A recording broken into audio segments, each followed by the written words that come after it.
எல்லாருக்கும் வணக்கங்க. ஒரு ராஜா அப்படின்னாலே நம்ம என்ன நினைப்போம்? ராஜானாலே ஜாலியாக இருப்பாங்க.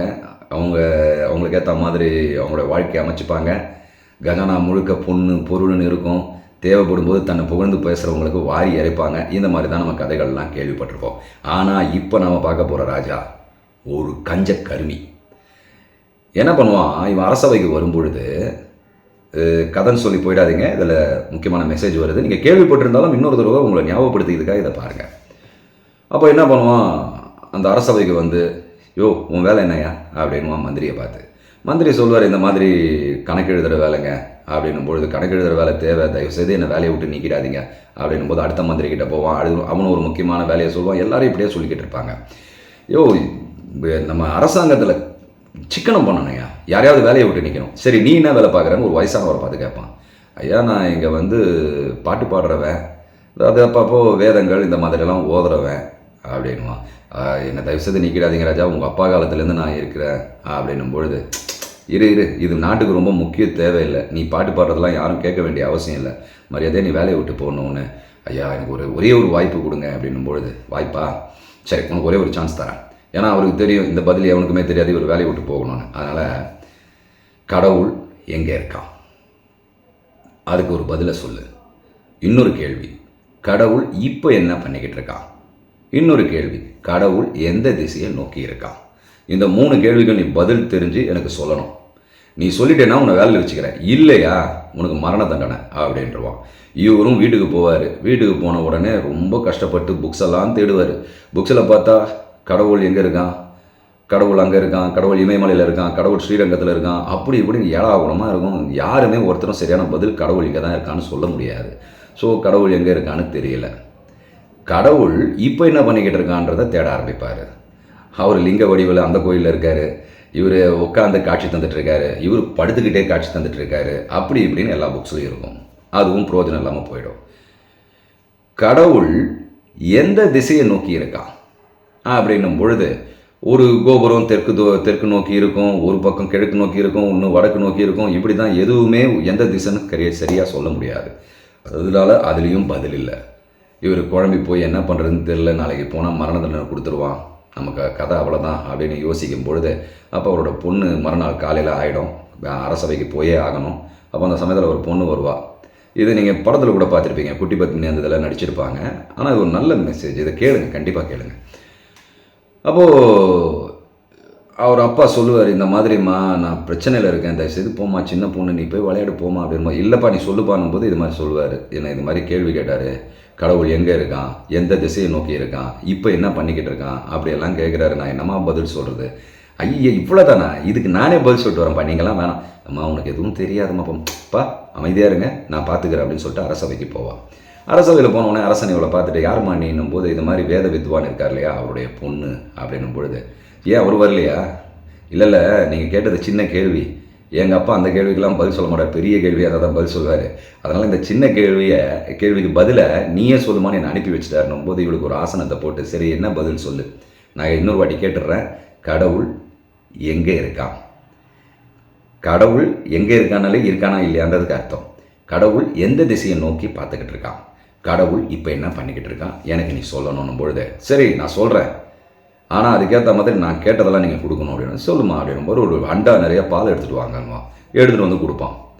ஐயா நீங்கள் கேட்ட கேள்விக்கு நான் பதில் சொல்கிறது இருக்கட்டும், நான் ஒரு கேள்வி கேட்குறேன், நீங்கள் பதில் சொல்லுங்கள். கடவுள் இந்த பாலில் நெய் எங்கே இருக்குது அதை காட்டுங்க எனக்கு முதல்ல, கடவுள் எங்கே இருக்கான்றதை நான் அப்புறம் சொல்கிறேன் அப்படின்னும் போது, என்னம்மா விளையாடுற, பாலை காய்ச்சி அதை நம்ம திரித்து அந்த இது பண்ணால் நெய்யாக மாறப்போகுது, இந்த ப்ராசஸ்லாம் பண்ணால் வெண்ணெயாக மாறும், வெண்ணெயை கொடுக்குன்னா நெய்யாக போகுது, இதெல்லாம் கேட்கணுமா? அப்புறம் இதுக்கே உங்களுக்கு பதில் தெரியுது, கடவுள் எங்கே இருக்கான்னு உங்களுக்கு தெரியலையா? அதே போல் தாங்க நமக்குள்ள கடவுள்ன்ற அந்த நெய்யை கண்டுபிடிக்க நாம் நம்மளை முதல்ல சூடாக்கிக்கணும், வெப்பமாக்கிக்கணும், அதாவது தாகத்தை உண்டாக்கிக்கணும், கடவுள் எங்கே இருக்கான்னு தெரிஞ்சுக்கிறதுக்கு. அதுக்கப்புறம் மூச்சுன்றத கயிறை முதுகெலும்புன்ற மத்தை கொண்டு கடைஞ்சி ஓம் நம சிவாயன்ற அந்த நெய்யை அதில் ஊற்றுனேன்னு வச்சுக்கோங்களேன், அந்த சூடான வெப்பத்தில். அதுக்கப்புறம் உங்களுக்கு கடவுள் எங்கே இருக்கான்னு தெரியும். இதுதான் பதில் அப்படின்னு உடனே அவன் வாயடைச்சு போயிடுவான். சரிம்மா, 2வது கேள்விக்கு பதில் சொல்லு, கடவுள் எந்த திசையை நோக்கி இருக்கான்? ஒரு மெழுகுவர்த்தி கொண்டு வர சொல்லுங்கள், அதை ஏற்றி கொண்டு வர சொல்லுங்கள். நம்ம இது மெழுகுவர்த்தி எடுத்துன்னு வருவான், எல்லா லைட்டையும் ஆஃப் பண்ணிவிட்டு அந்த மெழுகுவர்த்தி வைக்கும்போது இந்த ஒளியானது எந்த திசையை நோக்கி இருக்குது அப்படின்னும் பொழுது எல்லா இடத்துலையும் அது பரவி இருக்கும். இது எப்படிமா எந்த திசைன்னு சொல்ல முடியும்?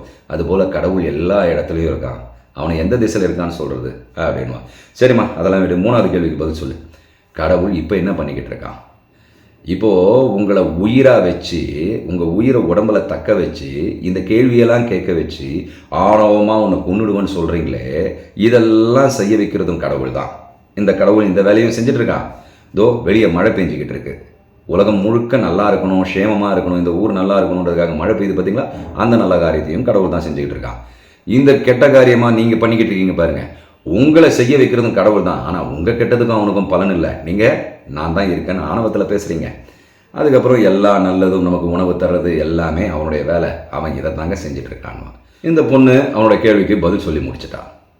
ஆனால் நம்ம எல்லாருக்குள்ளேயும் உண்மையான கேள்வி அதுதான், கடவுள் எங்கே இருக்கான்னு தேடுறோம். கடவுள் எங்கே இருக்கான்னு தேடுறதை விட்டுட்டு இப்போ நான் சொன்னேன் பார்த்தீங்களா, அந்த மாதிரி நமக்குள்ளே இருக்கிற மூச்சையே நம்ம கவனிக்க ஆரம்பித்து நம்மை நாமே கவனிக்க ஆரம்பித்தோம்னால் தான் நீங்கள் கடவுள் எங்கே இருக்கான்ற உண்மையை கண்டுபிடிக்க முடியும். கடவுள் என்பவன் இருப்பவன், இருத்தல். அவன், அவள், அது, இது எதுவுமே இல்லை. அவன் நம்ம சொல்கிறதுக்காக பேசுறதுக்காக அவன் சொல்லிக்கிறோம், அவ்வளோதான். ஸோ அவன் ஒரு இருத்தல். அதுதான் பாருங்கள், புராணங்கள்லையும் வேதங்கள்லையும் கடவுளை சிவனாக காட்டுவாங்க, ஆணாவும் காட்டுவாங்க, பெண்ணாவும் காட்டுவாங்க. அவன் பொதுப்படையானவன். அதே சமயத்தில் ஆணும் பெண்ணும் சேர்ந்தவன் அரமானியாவையும் அவனை காட்டுவாங்க.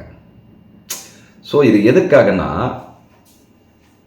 நீ புரிஞ்சிக்கிற விதத்தில் எப்படி வேணாலும் அவனை வச்சுக்கோ, எப்படி வேணாலும் அவனை வழிபட்டுக்கொள். ஆனால் இதில் இருக்கிற உண்மையான கருத்தை பார்த்தீங்கன்னா, இது எல்லாமே ஒரு சென்டர் பாயிண்டில் கொண்டு வந்து தான் சேர்க்கும். மையம்ன்ற ஒரு இடத்துல தான் அவனை வந்து சேர்க்கும். உன்னுடைய உயிரில் போய் அடங்குவ. இந்த உயிரில் அடங்கும் பொழுது தான் அவனுடைய இருப்பு உனக்கு புரிய ஆரம்பிக்கும். அவனுடைய இருப்பு புரிந்த பிறகுதான், அந்த உண்மை புரிந்த பிறகுதான் அவன் என்ன செய்கிறான், அவன் எங்கிருக்கிறான், அவன் யார், எல்லா உண்மைகளும் நமக்கு புரிய ஆரம்பிக்கும். ஸோ இந்த அரசன் என்பவன் அந்த பெண்கிட்ட கேட்டான் பார்த்தீங்களா, இந்த கேள்விகளை நமக்குள்ளே நாம் கேட்டுக்கணுன்றதுக்கு தான் இந்த கதையை நான் சொன்னேன். நமக்குள்ளே கேட்டுக்கிடும் போது நம்ம மனமே குருவாக நமக்கு செயல்பட ஆரம்பிக்கும். இத்தனை நாளாக மனம் வெளிவட்டாரத்தில் நல்லா கவனிங்க, நாம் ஏன் ஒவ்வொரு விஷயத்தையும் நோக்கி ஓடிக்கிட்டே இருக்கோம்? இதை தேடுறதுக்காக தாங்க. நமக்கே தெரியாமல் இதை தேடிக்கிட்டு இருக்கோம். நம்ம முழுமையை தேடிக்கிட்டு இருக்கோம், நம்ம புரிதலை தேடிக்கிட்டு இருக்கோம், நான் யாருன்றதை தேடிக்கிட்டு இருக்கோம். ஆனால் எதுலையுமே என்னை கண்டுபிடிக்க முடியலை. ஏன் காரணம்னா, நம்ம தப்பான இடத்துல தேடிக்கிட்டு இருக்கோம். ஏன்னா கண்ணாடியை தலைமையில் வச்சுக்கிட்டு கண்ணாடியை தேடுறேன்னு சொல்லி எங்கெங்கேயோ தேடிக்கிட்டா எப்படி கிடைக்கும்? கடவுள் உனக்குள்ளேயே இருக்கான், ஆனால் கடவுளை நீ வெளியே தேடிக்கிட்டு இருக்க. அதனால் உள்ளே தேட ஆரம்பிக்கணும், அந்த கேள்வி வரணுங்கிறதுக்காக தான் பெரியவங்க என்ன பண்ணாங்க. நீங்கள் பார்த்தீங்கன்னா எவ்வளோ பேர் கடவுளை பற்றி சொல்லியிருக்காங்க. எத்தனை மதம், நபிகள் நாயகமாக இருக்கட்டும், இயேசுவாக இருக்கட்டும், புத்தராக இருக்கட்டும், இங்கே நம்மளுடைய ஞானிகளாக இருக்கட்டும், எல்லாமே ஞானத்தன்மை கொண்டவர்கள் தான். அவங்கள பேதங்களே கிடையாது. பேதங்களை ஏற்படுத்திக்கிறது நாம தான். ஏன் தெரியுமா? நம்மளுடைய முட்டாள்தனம். கடவுள் எங்கே இருக்கான்னு வெளியே தேடிக்கிட்டு இருக்கோம். இவங்க சொல்கிறதில் தேடிக்கிட்டு இருக்கோம். ஆனால் அவங்க சொல்கிறத நம்ம புரிஞ்சிக்க மாட்டேங்கிறோமே தவிர தேடிக்கிட்டு தான் இருக்கும். அவங்க என்ன சொல்ல வராங்க? உனக்குள்ளே தேடு, வெளியே தேட முடியாதுன்னு தான் சொல்ல வராங்க. ஆனால் இந்த தேடுதல் முழுமையடைய வேண்டும் என்றால் எப்படி செல்ல வேண்டும் என்கிற வழியை சொல்கிறாங்க. முதல்ல நீ இந்த எல்லாருமே பொதுப்படையாக எல்லா மதங்களையும் எடுத்துக்கங்க, ஆசை என்பது தான் சத்ருன்றாங்க. ஆனால் ஆசை இல்லாமல் எந்த மதமும் இருக்க சொல்லலை. ஆசை ஏன் சத்ருன்னா நம்ம அங்கே கூர்ந்து கவனிக்கணும். முட்டாள்தனமாக ஆசை வேண்டாம்னு சொல்லி நம்ம காவியை கட்டிட்டு போய் ஓரமாக உட்கார வேண்டிய அவசியம் இல்லை. அதை கவனித்தோம் என்றால் உன்னுடைய தேவைகளை நீ நிவர்த்தி செய்து கொள். மற்றது உங்களுடைய கர்ம வினை கேட்டால் பொழுது தான் இந்த உடல் எடுத்துருக்கீங்க. நீங்கள் கர்மமே செய்யலை, எந்த விஷயங்களும் செய்யாமல் இருந்தீங்கன்னா நீங்கள் இந்த உடல் எடுக்க வேண்டிய அவசியமே இல்லை. ஆனால் உடல் எடுத்து வந்த அவசியம் கர்மத்தை செய்ததுனால். இந்த கர்மத்தை செய்து இந்த உடலை எடுத்த அவசியம் வரும்பொழுது நாம் இன்னும் மேற்கொண்டு ஆசைகளை இது பண்ணிக்கிட்டே இருந்தோம்னு வச்சுக்கோங்களேன், இந்த கர்மமும் தொலையாது. நம்மளுடைய மேலும் மேலும் கர்மாக்கள் சேர்ந்துக்கிட்டு உடல் எடுத்துக்கிட்டே தான் இருக்கணும். அது இதே மனித உடல் எடுப்போமா? யாருக்கு தெரியும்? அதனால் நாம் ஆசைகளை விடுப்பது தான் இதற்கு ஒரு புல் ஸ்டாப் வைக்கிறதுன்றாரு. நீ தேவைகளை நிவர்த்தி செய்து கொடுப்ப. எது நடக்குமோ உனக்கு நடக்கும், அதை நீ தேடாத. நீ தேட வேண்டிய அவசியம் இல்லை. அரிசியில் உன் பேர் எழுதப்பட்டு இருக்கும், அந்த அரிசி உங்ககிட்ட தான் வந்து சேரும், வேறு யார்ட்டையும் போயிட முடியாது. நீ தேடுறதுனால என்ன ஆகும்? தலையில் இருக்கிற கண்ணாடி மாதிரி தான். அது எப்படி ஒன்று வந்து அடைஞ்சிடும். நீ தேடுதல்ன்ற ஒரு விஷயத்தில் நம்மளுடைய ஆற்றலை இழந்துடுறோம். அப்போ என்ன பண்ணுறோம், அந்த ஆற்றலை நம்ம வெளியிடங்களில் செலுத்துறதுக்கு பதிலாக நம்ம உள்ளுக்குள்ள தேடுதலை நிகழ்த்தினோம் என்றால் நிச்சயம் அந்த 3 கேள்விக்கான பதில் நமக்கு கிடைக்கும். நன்றி, வணக்கம், ஜெய்ஹிந்த்.